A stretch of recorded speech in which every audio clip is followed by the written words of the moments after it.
Gecenin içinde danışır sükut, pencere şüşesinde titreyen kölgem, kalbimde gizlenen min yarımçıq ümid, sesler boğazımda düyün düyün gəm, qorxu ilə cəsarət eyni aynada, baxıram özümə tanımadığım halda, dağılan seslerin altından yavaşça bir nefes qalxır, bu mənim oyanan.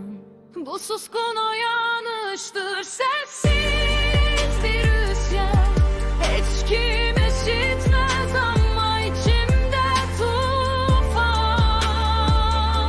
Danışılırım artık, ruhum değil her şeyi sükutun içinde taptım öz gerçeği.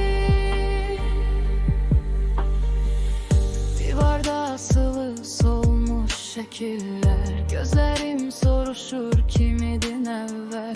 Küləklə sovrulan köhnə dualar, bugün cevap verir içimde gizlenen kelime.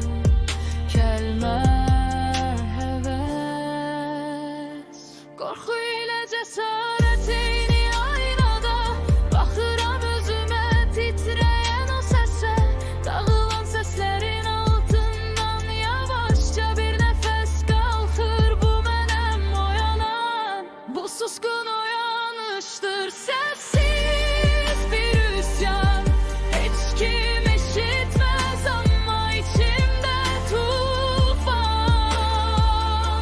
Danışmıram artık, ruhum değil her şeyi sükutun içinde taptım öz gerçeği.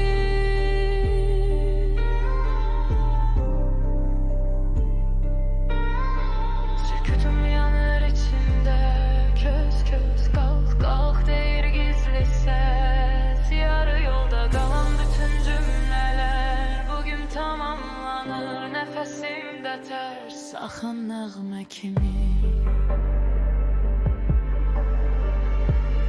Bu suskun uyanıştır,